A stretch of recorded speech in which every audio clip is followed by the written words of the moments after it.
Yellow world.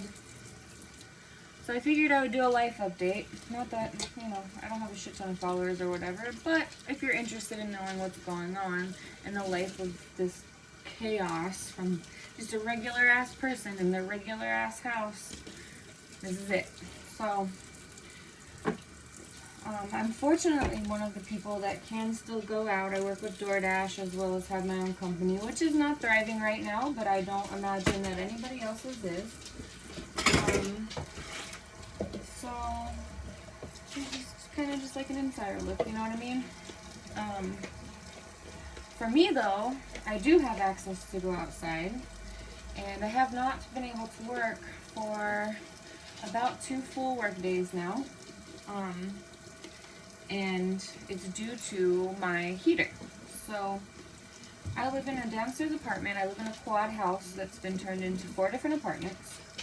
And my apartment, I guess, was the last one to be put together. The problem is that the contractor that put it together did a very, very, very, very, very poor job.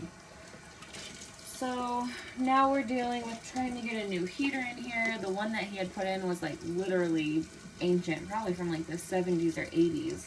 It's like one of those radiating heat on the wall kind of things that knock at night. Sounds like there's little gnomes in it. So they're replacing it. I guess it was leaking gas or whatever it is that's in it. And so for the past, it hasn't been 2 full work days where it's just consecutive. It's been half a day, a full day, and then a half a day. But right now, with everything closing around 9 o'clock, I don't make any money working at night like I used to. So I need to be able to work during the day, and, you know, I feel like people also need whatever little interaction that they can have. You know, everybody's kind of going stir crazy, and I have an advantage, and I can't even take it. So I'm waiting to hear back again from this heater guy to see, because they've come back numerous times thinking that they have the answer to the problem, and then they don't have the answer to the problem, and I feel bad they have to keep coming back, but also I feel kind of frustrated because I'm missing out on a lot of money, an actual lot of money. And then yesterday, I was scammed by somebody, I guess in another country, that, the reason I was scared, see, I'm a smart person, right? So every time I watch somebody say, you know, I got scammed, I'm like, how dumb? You know what I mean? Like, that would never happen to me. No. Well, it happened to me. Luckily, it didn't get to the point where I lost all of my money. So that's the advantage that I had, I guess. But I was told that my social security number and identity was stolen in El Paso, Texas. I used to live there when I was married to my ex-husband, and he was in the military. And that money laundering and stuff was going on, which I can absolutely believe. I mean, it happens everywhere. And they had me believing that banks were closed, so I couldn't just get my money out, and I had to go, like secure my funds, basically, that the government would pay me back if I were to go get gift cards just to make sure my money is fine. Which of course, when it, you know, he was telling me, I'm like, I don't know that I can trust this. I don't, like, what can you show me to prove that this is real? So he said that there was a warrant out for my arrest, and he could just call Greeley PD and they would come pick me up. Well, I get a phone call from the actual phone number that's online for the Greeley Police Department. The guy sounded like a police officer, acted like a police officer, told me that he was going to find my location. I had to work with these U.S. Marshals for this case, because otherwise I would go to jail until I could prove my innocence. Mind you, I come from a background of very, very not good people. So it sounded real. It sounded like something that could actually happen because I had the parents that were doing all the dumb shit.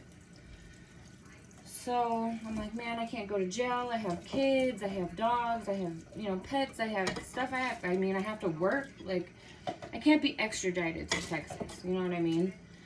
So I freaked out, started crying, ultimately went to Greeley PD, and they confirmed that I didn't have a warrant out and I had nothing to be worried about. So luckily, shout out to my ex-husband for being there for me. I know everybody has tough times when they're going through a divorce, but I really am really lucky to be able to have an ex-husband like mine. Although we're not friends, we're not enemies, and he was there for me and was really supportive, and also, you know, like with helping with this heating problem too, because my heater keeps blowing all the sockets in the house. Actually, I have 5 different heaters, and every single one of them are popping the breaker in this house. So he brought me one of his, and of course it worked. You know, it's just, that's how my life goes. Everything proves me wrong. So yeah, shout out to him for being a good person in that aspect. And actually, I mean, in a lot of aspects. I mean, if I look at it, which I do, and I appreciate him very much,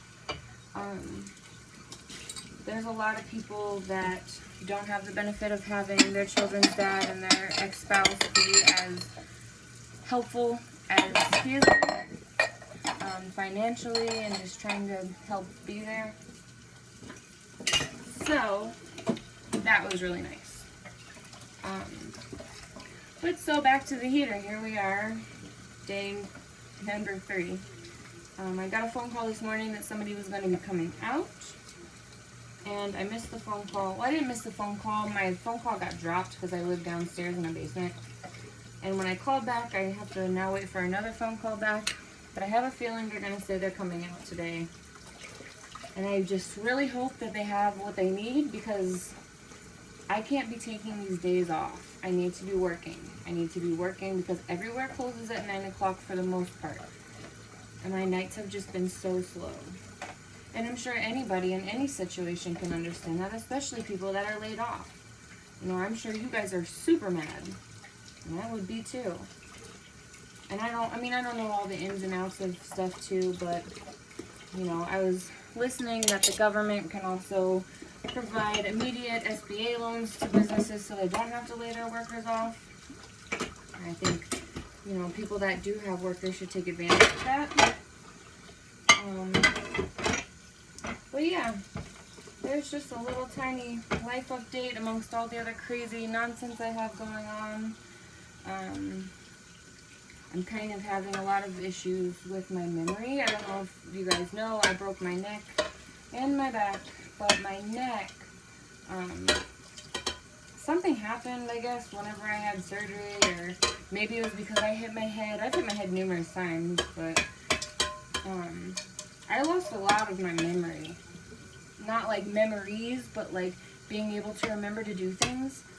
And I mean, my way right now with coping with that is I have a notebook, I have a calendar, I have reminders on my phone as well as a calendar on my phone. So I try my best to try and keep up on top of things. It's not always easy, but it can be done, I guess. I am going to be talking to my doctor about seeing if maybe there's like, not an assistant, but is there like a program that can kind of help me? So we'll see how that goes once all this coronavirus is done, but that's just where I'm at. And it is what it is, and I know it's kind of like where you throw your hands up and you're like, I know I can't control this at all, but, you know, it's frustrating. You want to be able to function, you know, in life, so I don't know. I think in the end of all this, I'm going to come out of it and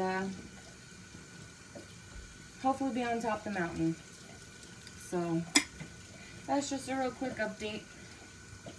I hope you guys find some sort of positive in your day.